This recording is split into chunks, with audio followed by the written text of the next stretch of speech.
నంగనకి మండలం దానవాయిపేట గ్రామంలో మడత హేమంత్ ఆధ్వర్యంలో మాజీ సర్పంచ్ చొక్కా హరిబాబు, నాయకులు కోడా సింహాచలం, కోడా బంగారాజు మరో 150 కుటుంబాలు గురువారం టీడీపీని వీడి వైఎస్ఆర్పీలో చేరారు. ప్రతి ఒక్కరికి వైఎస్ఆర్ కండువాలు వేసి మంత్రి దాడిశెట్టి రాజా సాదరంగా స్వాగతం పలికారు. ఈ సభ ఉద్దేశించి జిల్లా జెడ్పీటీసీ వైస్ చైర్మన్ మెరుగు పద్మలత హరి, మడత హేమంత్, మాజీ సర్పంచ్ చొక్కా హరిబాబు, మంత్రి దాడిశెట్టి రాజా మాట్లాడటం జరిగింది. ఈ కార్యక్రమంలో తుని మార్కెట్ యార్డ్ వ్యవసాయ చైర్మన్ మాకినీడి బాబు, మాజీ మార్కెట్ యార్డ్ చైర్మన్ కొయ్య మురళీకృష్ణ, ఏలేరు రిజర్వాయర్ డైరెక్టర్ తోలాడ శైల పార్వతి, వైఎస్ఆర్ సర్పంచ్లు, నాయకులు, కార్యకర్తలు పాల్గొన్నారు. ప్రత్యేకించి జిల్లా పరిషత్ వైస్ చైర్పర్సన్ అంటే ఇవాళ రాజమండ్రి దగ్గర నుంచి తుని వరకు, తుని నుంచి రాజోల వరకు ఒక పదవి చేపట్టమంటే అది దానవాయిపేటలో ఉన్న ఒక మారుమూల ప్రాంతంలో ఉన్న దానవాయిపేట కాబట్టి ఈరోజు మనందరికీ ఏ ఇబ్బంది లేదు కాబట్టి మనందరూ ఈ పార్టీని తగ్గించుకోవాల్సిన బాధ్యత ప్రతి కృష్ణమాన కమిటీ ఉంది కాబట్టి మీరు అందరూ ఆలోచించి నిర్ణయం తీసుకోవాల్సిందిగా కోరుతూ సెలవు తీసుకుంటున్నాను.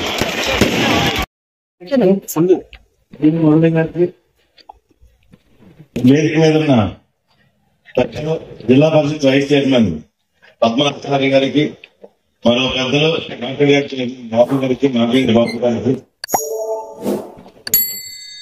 మన హరిబాబుకి, చొక్కా హరిబాబుకి, ఈ రోజు నూతనంగా పార్టీలో జాయిన్ అవుతున్న చొక్కా హరిబాబుకి, వేదిక మీద ఉన్న సర్పంచులు, ఎంపీటీసీలు, వైఎస్ఆర్ కాంగ్రెస్ పార్టీ నాయకులు, డైరెక్టర్లు అందరికీ, వేదిక మీద ఉన్న వైఎస్ఆర్ కాంగ్రెస్ పార్టీ కుటుంబ సభ్యులందరికీ నమస్కారం తెలియజేస్తాను.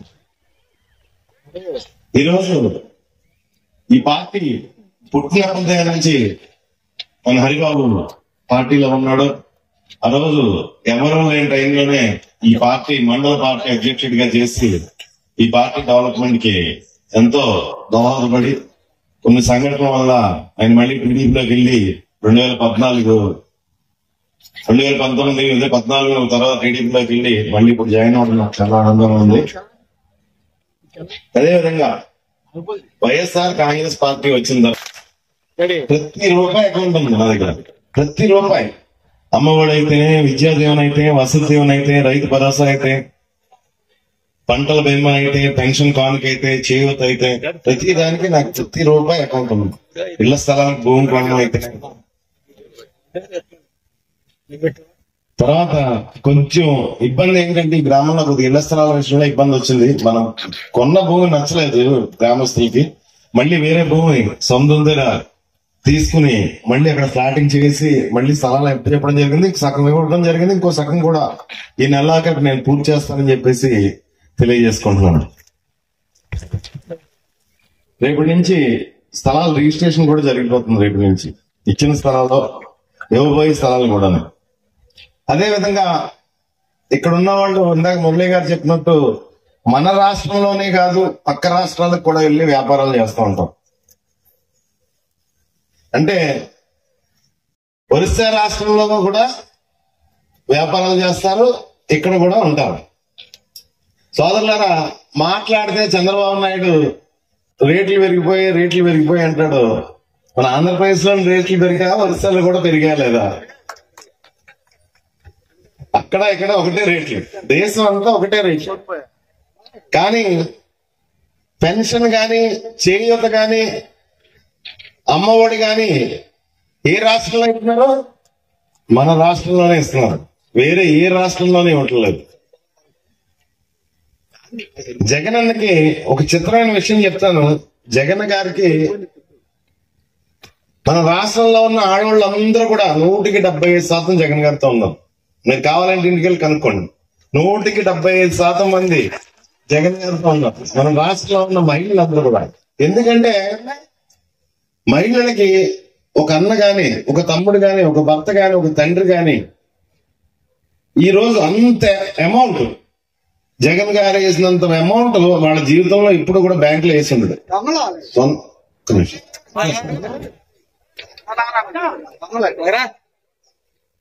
అంత అమౌంట్ ఇప్పుడు కూడా సొంతం కూడా వేసి ఉండరు. అలాంటిది ఒక తమ్ముడు లాంటి, ఒక అన్నయ్య లాంటి, ఒక బిడ్డ లాంటి జగనన్న ఆ మహిళల గురించి వేస్తున్నారు.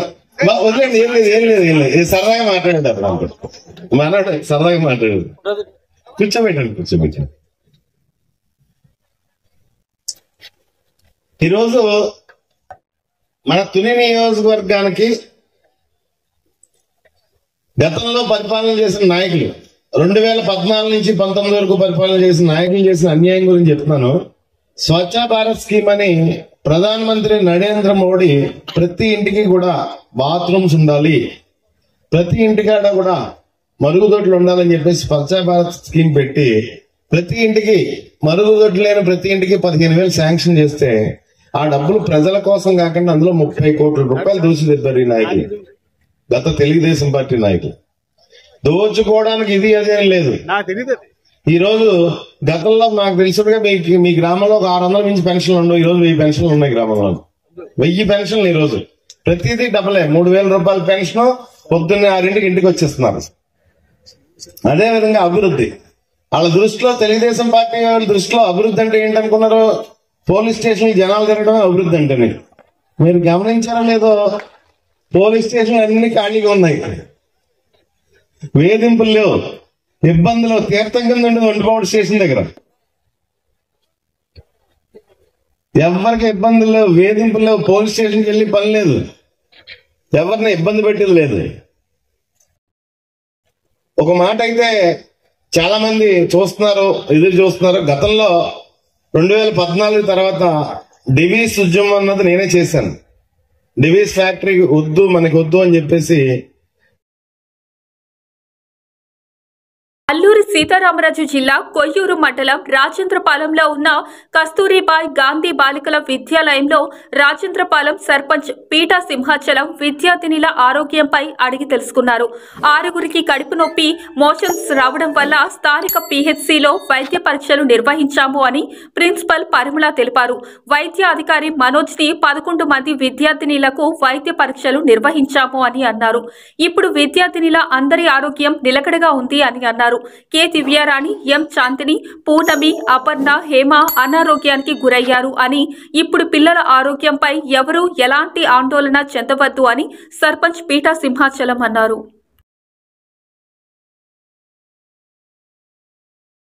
నిన్న కేజీబీవీ స్కూల్ కొయ్యూరు దగ్గర నుంచి ఒక 11 మంది స్టూడెంట్స్ కడుపు నొప్పి విరోచనాలతో వచ్చారు. అయితే ఇవన్నీ మామూలు విరోచనాలే. వాళ్ళందరికీ కూడా ట్రీట్మెంట్ ఇవ్వడం జరిగింది. వాళ్ళందరూ కూడా ఇప్పుడు కోలుకున్నారు, నార్మల్ అయ్యారు. నిన్న మధ్యాహ్నం నుంచి మా మెడికల్ టీం కూడా మేము అక్కడికి వెళ్ళాము. వాళ్ళకందరికీ ట్రీట్మెంట్ ఇచ్చాము. వాళ్ళందరూ కూడా ఇప్పుడు నార్మల్ స్టేబుల్ గా ఉన్నారు. వామిటింగ్స్ కూడా కొంతమందికి ఒకళ్ళిద్దరికి అలాగా వామిటింగ్స్ అయ్యాయి. అవి కూడా 1-2 సార్లు అంతే, అంతకు మించి ఎక్కువగా కాదు. వల్లే అలాగైందంతే. ఒకేసారి సీజన్స్ చేంజ్ అవుతున్నాయి కదండి. సో ఈ టైంలో ఏంటంటే ఓవర్ హీట్ వల్ల అలా జరుగుతుంది అంతే తప్పితే మరి ఇంకేం కాదు. ఏదైనా ఇన్ఫెక్షన్ వల్ల అయితే ఒక రోజులో అయితే వెంటనే తగ్గిపోదు. ఇన్ఫెక్షన్ వల్ల అయితే కాదు, నార్మల్ గానే ఉంది.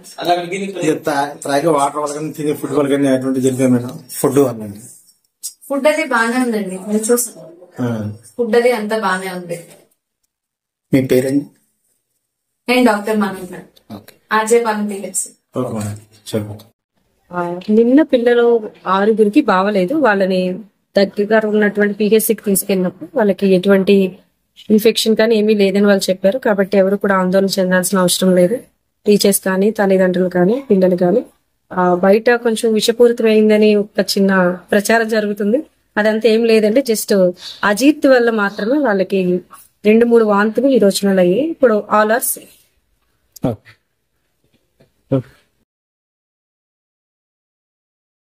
కాకినాడ జిల్లా ప్రత్తిపాడు గ్రామంలో మార్చి 5న నిర్వహిస్తున్న భారీ బహిరంగ సభను విజయవంతం చేయాలని ప్రత్తిపాడు నియోజకవర్గ వైకాపా కన్వీనర్ వరపుల సుబ్బారావు అన్నారు.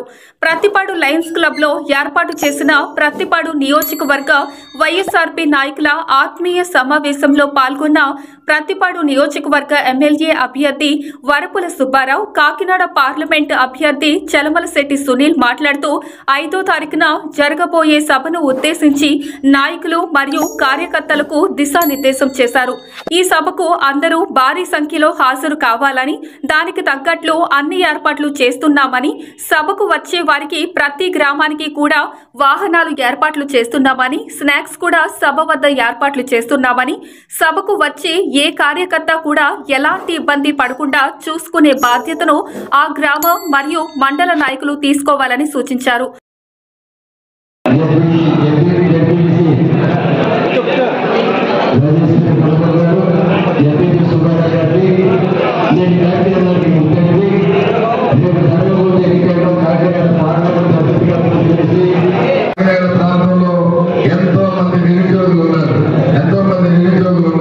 ఇవాళ ఉద్యోగుల అవకాశాలు భారతదేశం అంతా కోరుకోవాలి చాలా ఉన్నాయి, అలాగే విదేశాల్లో కూడా చాలా అవకాశాలు ఉన్నాయి. కానీ ఇక్కడ ఉన్న సమస్య ఏంటంటే డిగ్రీలు చదువుకున్న వాళ్ళు, రకరకాల చదువుకున్న వాళ్ళకి బేసిక్ స్కిల్స్ ట్రైనింగ్ లేక ఇంటర్వ్యూకి వెళ్ళి ఫెయిల్ అవుతున్నారు. చాలా కంపెనీల్లో పనిచేయలేని పరిస్థితుల్లో ఉన్నారు. అందుచేత నేను గతంలో జరిగిన జాబ్ మేళాలు అయితే కానీ నా ద్వారా చాలా మంది ఉద్యోగ అవకాశాలు పొందిన వాళ్ళని కూడా నేను చూస్తుండగా ఆలోచన చేసి కాకినాడ ప్రాంతంలో ఒక భారీ స్థాయిలో స్కిల్ డెవలప్మెంట్ సెంటర్ స్థాపించి ప్రతి సంవత్సరం 5-6 వేల మంది పిల్లల్ని ట్రైనింగ్ ఇచ్చి వాళ్ళందరినీ కూడా ఉద్యోగాల్లో పెట్టే బాధ్యత నేను తీసుకున్నానని చెప్పి కూడా అలాగే మూడోది ముఖ్యమైనది, ఈ ప్రాంతం ఈ కోస్తా అంతా కూడా పారిశ్రామికంగా చాలా అనువైన ప్రాంతం.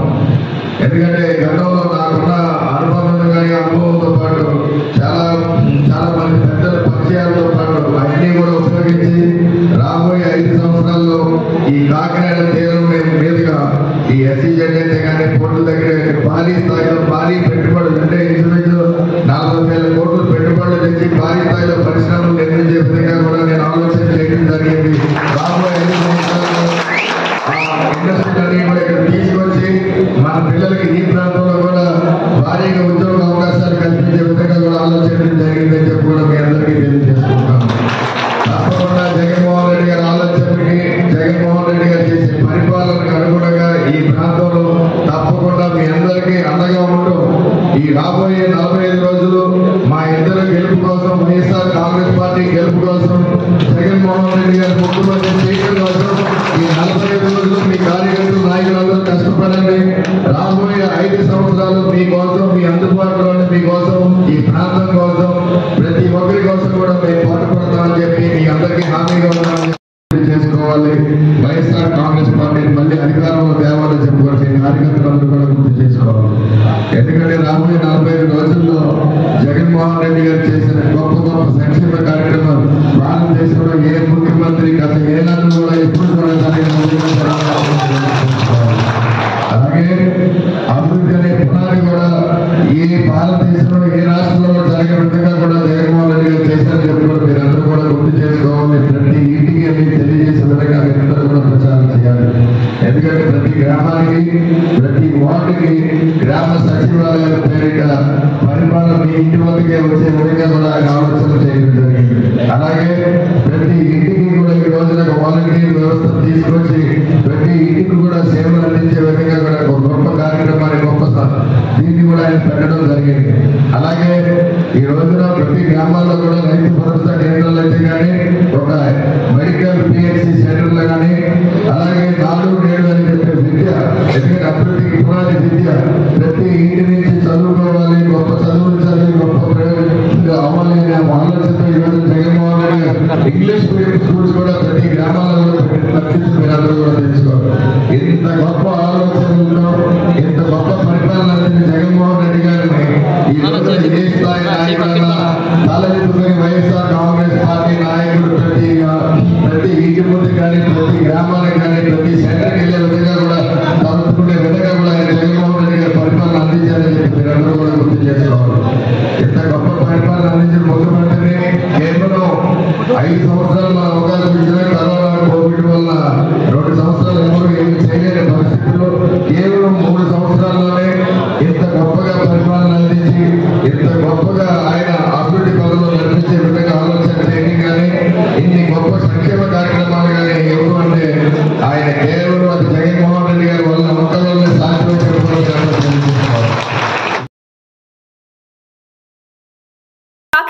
జిల్లా పిఠాపురం పట్టణ నూతన పోలీస్ స్టేషన్ ని రోడ్లు మరియు భవనాల శాఖ మంత్రి దాడిశెట్టి రాజా ప్రారంభించారు. ఈ సందర్భంగా ఎంపీ వంగ గీత మాట్లాడుతూ పోలీసులంటే కేసులు కట్టడం, వాటిని పర్యవేక్షించడం కాదని, సమాజాన్ని ఆపదలో ఆదుకునేవాడే పోలీస్, శాంతి భద్రతలను కాపాడేది పోలీస్ అని, అటువంటి పోలీసుల్ని ఈ రాష్ట్ర ప్రభుత్వం అనేక రకాలుగా ప్రోత్సహిస్తుందని పేర్కొన్నారు. మహిళలు, పిల్లలకు భద్రత కోసం దిశ చట్టాన్ని స్థాపించి పోలీస్ శాఖ ద్వారానే ప్రజల శాంతి భద్రతలకు వైఎస్ జగన్మోహన్ రెడ్డి కృషి చేస్తున్నారని తెలియజేశారు. ఈ భవనాన్ని సిఎస్ఆర్ 70 లక్షల నిధులతో నిర్మించామని ఎంపీ వంగ గీత పేర్కొన్నారు. ఈ కార్యక్రమానికి అతిథులుగా కాకినాడ ఎంపీ మరియు Pithapuram YSRP incharge Vanga Geetha Viswanath, MLA Pentam Dorababu, inspector general of police Ashok Kumar, Kakinada superintendent of police Satish Kumar, police department, YSRP నాయకులు తదితరులు పాల్గొన్నారు. సో మనకి ఈ రోజు పిఠాపురం టౌన్ పోలీస్ స్టేషన్, కొత్త పోలీస్ స్టేషన్ ప్రారంభించడం జరుగుతుంది. సో దీనిలో మనం ఎంపీ గారు సిఎస్ఆర్ ఫండ్స్ ద్వారా 70 లక్షలు ఈ పోలీస్ స్టేషన్కి అరేంజ్ చేయడం జరిగింది. ఇది ఒక 6 నెలల ముందు ఈ వర్క్ని స్టార్ట్ చేయడం జరిగింది.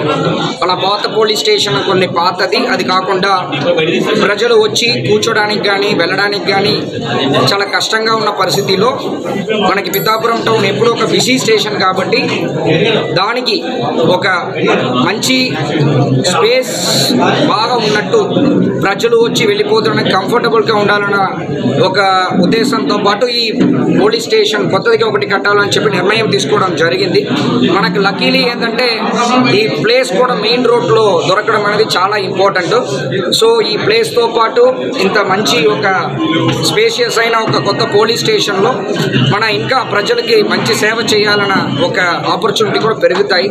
సో దీనికి మనకి తోడుగా ఉండి దీనికి అమౌంట్ శాంక్షన్ చేసిన ఎంపీ గారికి, అదేవిధంగా ఇక్కడ వచ్చేసి ప్రారంభించిన మినిస్టర్ గారికి, అదేవిధంగా హోమ్ మినిస్టర్ మేడంకి, అదేవిధంగా ఎమ్మెల్యే గారికి, ఎమ్మెల్యే పిఠాపురం గారికి, తర్వాత ఈ పోలీస్ స్టేషన్ ఈ కొలిక్కి తీసుకుని వచ్చిన ఎస్ఐ గారు, సిఐ గారు, ఎస్డిపిఓ గారు, అదేవిధంగా పోలీస్ సిబ్బందికి అందరికి కూడా ధన్యవాదాలు. అదేవిధంగా ఈ కార్యక్రమానికి వచ్చిన అందరూ పాత్రికేయ మిత్రులు అందరికీ కూడా నా ధన్యవాదాలు. అదేవిధంగా ఈ పోలీస్ స్టేషన్ని నేను అడిగిన వెంటనే 6 నెలల్లో కంప్లీట్ చేసి ఇచ్చిన కాంట్రాక్టర్, అదేవిధంగా engineer, police housing board engineer, AE గారు అందరికీ కూడా చాలా చాలా ధన్యవాదాలు చెప్తున్నాను. గౌరవ శాసనసభ్యులు పిఠాపురం పెంటం దొరబాబు గారు, సోదరుడు చంద్రబాబు గారు, అదేవిధంగా మరి ఐజీ గారు, పోలీసు ఎస్ఐ గారు, మొత్తం పోలీసు బృందం, సిఐ గారు, అందరి సమస్యలు, నాయకులు, పెద్దలు అందరి సమస్యలు ఈరోజు Pithapuram police station, town police station ని మనం ప్రారంభించుకున్నాం. మరి ఈ ప్రారంభానికి ఇచ్చేసి అమృత హస్తాల మీదుగా ఈ పోలీస్ స్టేషన్ భవనాన్ని ప్రారంభించినందుకు గౌరవ మంత్రి గారికి ధన్యవాదాలు తెలియజేస్తున్నాం. మరి సమాజంలో శాంతి భద్రతలు కాపాడాలి అంటే పోలీస్ శాఖ చాలా అవసరం. మరి అటువంటి పరిస్థితుల్లో పోలీస్ స్టేషన్ యొక్క భవనాల యొక్క పరిస్థితి కొంచెం ఇబ్బందికరంగా ఉంది. వాళ్ళ విధులు నిర్వర్తించడానికి కూడా చాలా ఇబ్బందికర పరిస్థితుల్లో ఉన్నాయి. పోలీస్ స్టేషన్ భవనాలు లేకపోవడం వల్ల ఈ విషయాన్ని నాకు తీసుకొచ్చినప్పుడు మరి గతంలో శాసనసభ్యులుగా కూడా మొత్తం 3 పోలీస్ స్టేషన్లు పిఠాపురం నియోజకవర్గంలో 3 పోలీస్ స్టేషన్లు గొల్లపూరు, పిఠాపురము, న్యూ కొత్తపల్లి కట్టించడం జరిగింది. మళ్ళీ గౌరవ ముఖ్యమంత్రి గారు జగన్మోహన్ రెడ్డి గారు నాకు ఇచ్చిన అవకాశాన్ని ఎంపీగా మరి ఈ అవకాశాన్ని వినియోగించుకొని పోలీస్ శాఖ చెప్పిన వాటికి మరి ముఖ్యంగా బాగా పాడైనట్లు కిర్లంపూడి ఒకటి, అదేవిధంగా తిమ్మాపురం ఒకటి, పిఠాపురం టౌన్ స్టేషన్, ఈ 3 స్టేషన్లు తీసుకొని సిఎస్ఆర్ నిధుల నుంచి మరి కిర్లంపూడి 60 లక్షలు, అదేవిధంగా తిమ్మాపురం 65 లక్షలు, మనకి ఇక్కడ ఈ పిఠాపురం పోలీస్ స్టేషన్ 75 లక్షలతో పైన ఉండే ఫ్లోర్ తో సహా ఉండేలా విధంగా ఇక్కడ డిజైన్ చేయించి పూర్తి చేయడం జరిగింది. ముఖ్యంగా ఇక్కడ ఇంజనీరింగ్ శాఖని, పోలీసు వారిని నేను హృదయపూర్వకంగా అభినందిస్తున్నాను. చాలా త్వరితగతిన కోఆర్డినేట్ చేసి మరి ఆ కాంట్రాక్టర్ గారు కానీ, అదేవిధంగా స్వచ్ఛంద సంస్థల నుంచి వచ్చిన కాంట్రాక్టర్ గారు కానీ, మన పోలీసు ఇంజనీరింగ్ శాఖ కానీ చాలా ఇంట్రెస్ట్ తీసుకుని 6 months లోనే బిల్డింగ్స్ అన్ని కూడా పూర్తి చేసి మరి పోలీస్ శాఖకి అందించడం జరిగింది. అలాగే ఫైర్ స్టేషన్ కూడా ఇక్కడ నిర్మించడం జరిగింది. కాబట్టి ఆయా ఉద్యోగులందరికీ కూడా మరి వారికి విధులు నిర్వర్తించడానికి మంచి భవనాలు కావాలనేది ముఖ్య ఉద్దేశం.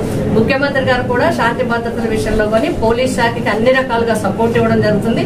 ముఖ్యంగా పోలీసు స్టేషన్ ఇప్పుడు మీరు చూశారు, సాధారణంగా గతంలో అంటే ఎర్ర రంగు వేసి పోలీస్ స్టేషన్ కి రావడానికి ఎంఆర్ఓ ఆఫీస్కి వెళ్ళినట్టు, ఎండిఓ ఆఫీస్కి వెళ్ళినట్టు, ఇతర శాఖల ఆఫీసులకు వెళ్ళినట్టుగా పోలీస్ స్టేషన్ కి తమ కష్టం చెప్పుకోవాలంటే ఒక రకమైన ఇబ్బంది ఉండేది.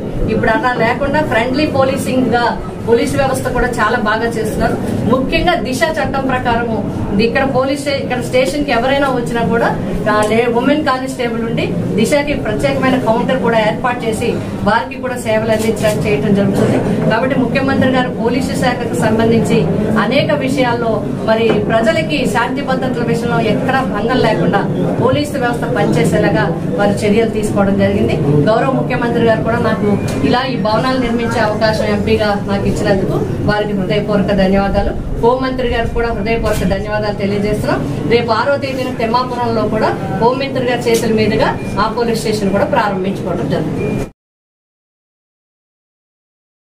కాకినాడ రూరల్ అసెంబ్లీ నియోజకవర్గ సీటును రాజకీయ ప్రధాన పార్టీలన్నీ ఆ నియోజకవర్గంలో అత్యధిక ఓటు బ్యాంకు కలిగిన శెట్టి బలిజ సామాజిక వర్గీయులకే కేటాయించాలని శెట్టి బలిజ జనజాగృతి సేవా సంఘం, బీసీ వెల్ఫేర్ అసోసియేషన్ సంయుక్తంగా డిమాండ్ చేశాయి. ఈ మేరకు వారు కాకినాడలో విలేకరులతో సమావేశం నిర్వహించి ఆవేదనను వ్యక్తం చేశాయి. శెట్టి బలిజ జనజాగృతి సేవా సంఘం అధ్యక్షుడు Rayudu Nageswara Rao, BC welfare association అధ్యక్షుడు వాసంశెట్టి భీమరాజు, సేవా సంఘం ప్రధాన కార్యదర్శి కాకినాడ రూరల్ మాజీ మండల ఉపాధ్యక్షులు కర్రి గోపాలకృష్ణులు విలేకరులతో సమావేశం నిర్వహించారు. ఈ సందర్భంగా వారు మాట్లాడుతూ కాకినాడ రూరల్ అసెంబ్లీ సీటు గత కొంతకాలంగా శెట్టి బలిజ సామాజిక వర్గీయులకు ఏదో ఒక పార్టీ కేటాయిస్తుందని, ఈసారి అది జరగలేదన్నారు. మాకు మేము ఉన్నాం, కానీ మాకు మేమే ఉండేటట్టు ప్రధాన పార్టీలు ఇప్పుడు పనిచేస్తున్నాయి. ఇప్పుడు యూనిటీ పెరిగింది. ఎందుకని కలిపి 150 దాటిపోయి ఉన్నాం. మేము ఒక్క కులమైన ఎందుకు చెప్తున్నాం? మేము ప్రధానమైన కులం అని చెప్పట్లేదు, ఒకే కులం అని చెప్పట్లేదు. మొత్తం అన్ని బీసీ కులాల్లో సింహభాగం శెట్టి బలిజలు ఉన్నారు కాబట్టి 70,000 130,000 మందిలో 130,000 మంది బీసీ ఓటర్లు ఉండగా దాంట్లో 70,000 సింహభాగం మేము ఉన్నాం కాబట్టి శెట్టి బలిజలకు ఇవ్వాలని డిమాండ్ చేస్తున్నాం. మాకు ఏబీసీకి ఇచ్చినా మాకు అభ్యంతరం ఏం లేదు. ఇప్పుడు కాకినాడ ఉంది, కాకినాడలో సింహభాగం బీసీలో ఉన్నారు. కాకినాడలో కూడా మేము డిమాండ్ చేస్తున్నాం కదా, కాకినాడ 1లో కూడా ఎందుకు ఇవ్వకూడదు? అది అల్పసంఖ్యాక వర్గాలకు ఎందుకు ఇస్తున్నారు? ఇది ఏమైనా ఉంటే నేను చెప్తా, సూటిగా అడగండి. ఇతర సామాజిక వర్గాలు కూడా నెగ్గాయని మీరు చెప్తున్నారు. మేమే చెప్తున్నాము ఇతర సామాజిక వర్గాలను కూడా ఆదరిస్తున్నాము. మా ఓట్లతోటి మా ఓట్లు మేము వేసుకుంటే మేమే నాయకులు అవుతాం కదా. మాకే టికెట్లు ఇస్తే మేమే నాయకులు అవుతాం కదా. మేము ఇంకొకటి పనులకి మేమెందుకు మోయాలి అని అడుగుతున్నాం. సూటి ప్రశ్న మాది. ఇప్పుడు మేము ప్రధాన పార్టీలు డిమాండ్ చేయడం జరుగుతుంది. మా సూచన గాని విన్నపన గాని కన్సిడరేషన్ లో తీసుకుంటే గనక అది సానుకూలంగా ఉంటాము, లేదంటే కార్యాచరణ ప్రకటిస్తాము తొందరలోనే. తర్వాత ఇంకో ఇన్ఫర్మేషన్ కూడా ఉంటే, చాలా ఎక్కువ మంది ఇక్కడ పాత్రికేయులు మీడియా సోదరులు ఏమంటారంటే, ఒక సోదరుడు అడిగాడు, ఆల్రెడీ పార్టీలు అనౌన్స్ చేసే కదా అని చెప్పి, ఇంకా నోటిఫికేషన్ మనకు రాలేదు. నోటిఫికేషన్ వచ్చిన తర్వాత కూడా ప్రధాన పార్టీ అభ్యర్థులు మార్చడం గతంలో చాలా సార్లు జరిగింది. సో అది మీరు దృష్టిలో పెట్టుకోవాలని నా అభ్యర్థన. శెట్టి బలిజ జనజాగృతి జిల్లా కాకినాడ, అలాగే బీసీ వెల్ఫేర్ అసోసియేషన్ జిల్లా కాకినాడ వారు సంయుక్తంగా ఏర్పాటు చేసినటువంటి పాత్రికేయుల సమావేశానికి విచ్చేసిన పాత్రికేయులందరికీ కూడా నేను మనస్ఫూర్తిగా నమస్సులు తెలియజేసుకుంటున్నాను. విషయం ఏంటంటే, ఈరోజు రాజకీయ పార్టీలు సామాజిక దామాషా ప్రకారం టికెట్లు ఇస్తా జరుగుతుంది. కాకినాడ రూరల్లో ముఖ్యంగా అది శెట్టి బలిజల సీటు. అది శెట్టి బలిజలకు కేటాయించకుండా వేరే సామాజిక వర్గాలకి కేటాయించడం పట్ల మేము అందరూ అసంతృప్తిని తెలియజేస్తున్నాం. వ్యతిరేకిస్తున్నాం, బాధపడుతున్నాం. ఈ జిల్లాలో 4 సీట్లు బీసీలు కేటాయించాలని, పార్లమెంట్ సీటు కూడా బీసీ కేటాయించాలని చిట్మల్జా జనజాగృతి మరియు బీసీ వెల్ఫేర్ అసోసియేషన్ సంయుక్తంగా డిమాండ్ చేస్తున్నాయి. ఈ జిల్లాలో ఎక్కువ జనాభా కలిగినటువంటి మాకు కాకినాడ రూరల్ సీటు కేటాయించాలని మరోమారు కోరుకుంటూ మొత్తం 4 బీసీ సీట్లు, 1 పార్లమెంట్ సీట్లు ఇవ్వాలని మరొకసారి డిమాండ్ చేస్తున్నాం. కాని పక్షంలో త్వరలో మేము అందరూ కూర్చొని ఒక ప్రణాళికబద్ధంగా ప్రయాణం చేయాలని నిర్ణయించుకుంటున్నాం. ఇది మా ఒక డిమాండ్. నమస్కారం. మీడియా మిత్రులందరికీ నమస్కారం. అలాగే చిట్టి ప్రెసిడెంట్ గారికి వచ్చినటువంటి సభ్యులకి అందరికీ నా నమస్కారం. అలాగే బీసీ వెల్ఫేర్ అసోసియేషన్ కాకినాడ మా సభ్యులందరికీ మరియు మీడియా మిత్రులకి అందరికీ నమస్కారం. మా బీసీ వెల్ఫేర్ పెట్టి ఇప్పటికి 2 years అవుతుంది. అలాగే మేము ఏం చేస్తామంటే మా వాళ్ళందరం కలిసి ఒక లేనటువంటి వాళ్ళకి ఏమైనా వైద్యం కానీ లేకపోతే చీరలు కానీ భోజనాలు కానీ పెడుతూ మేము అన్ని మండలాల్లో కూడా తిరుగుతున్నాం. మేము మా చెట్టిబెల్జీ తరపు నుంచి కానీ బీసీ వాళ్ళు ఎవరైనా సరే కొంచెం మనకు కష్టాల్లో ఉన్నారంటే మేము స్వయంగా వెళ్ళి వాళ్ళ దగ్గరికి వెళ్ళి మేము తీసుకెళ్లి హాస్పిటల్ కూడా తీసుకెళ్లి మేము చేసిన రోజులు చాలా ఉన్నాయి ఈ మధ్యకాలంలోనే. అలాగే మా చెట్టిబెల్జీ జనజాగృతితో మేము కలిసి ప్రయాణిస్తున్నాము. అయితే ముఖ్య ఉద్దేశం ఏంటంటే మన రూరల్ అంటే అన్ని సీట్లు కూడా అగ్ర కులాల వారికి ఇచ్చారు తప్ప బీసీ వాళ్ళకి ఎవరికి ఇవ్వలేదు. సుమారు మా జనాభా కలిసి బీసీలందరూ కలిసి 12 లక్షల మంది వరకు ఉన్నారు. ఓటర్లు వస్తే 10 లక్షల వరకు ఉన్నారు.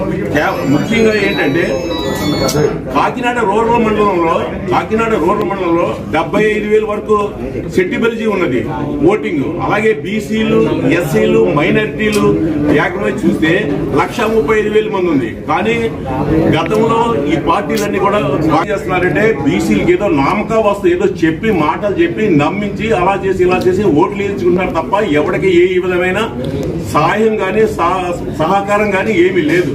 అలాగే చాలా మంది ఉన్నారు. ఇప్పుడు ఏంటంటే ఇది వరకటికి ఇప్పటికి చాలా డిఫరెన్స్ ఉంది, మామూలుగా లేదు. ఎందుకంటే అందరూ కూడా అవేర్నెస్ ఉంది, ఎడ్యుకేటెడ్ అయ్యారు బీసీల్లో కూడా. వాళ్ళందరూ కూడా మేము ఊళ్ళోకి వెళ్తుంటుంటే ఏరియాలోకి, మండల ఏరియాలోకి, విలేజ్లోకి, ఆ సైడ్ హ్యామ్లెట్స్ కూడా వెళ్తుంటుంటే ఎవరి మట్టుకు వాళ్ళు అలా ఉంటే అలాగా మనం తప్పనిసరిగా ఏదో విషయం మనం ఆలోచించి మన బీసీలకు వచ్చి ఇలా చేయాలనే ఉద్దేశంతో వాళ్ళందరూ కూడా అవేర్నెస్ అయ్యి మా దగ్గరికి రావచ్చు, వేరే వాళ్ళ దగ్గర రావచ్చు, మా పెద్దల దగ్గర కూడా వస్తున్నాడు. అందుకని మేము ఏం చేసామంటే ముఖ్య ఉద్దేశంతో మేము ఇద్దరం కూడా మా 2 కార్యవర్గాలు కూడా ఏకమయ్యి తప్పనిసరిగా ముఖ్యంగా మా ఉద్దేశం ఏంటంటే కాకినాడ రూరల్ లో మాత్రం బీసీలు సీట్ ఇవ్వాలి. సీటు ఇవ్వలేని పక్షంలో మా వాళ్ళే ఎవరొకరు బీసీలు పెట్టి తప్పనిసరిగా మేము నెగ్గించుకుంటాం. ఈ విషయంలో ఎటువంటి సందేహం లేదు.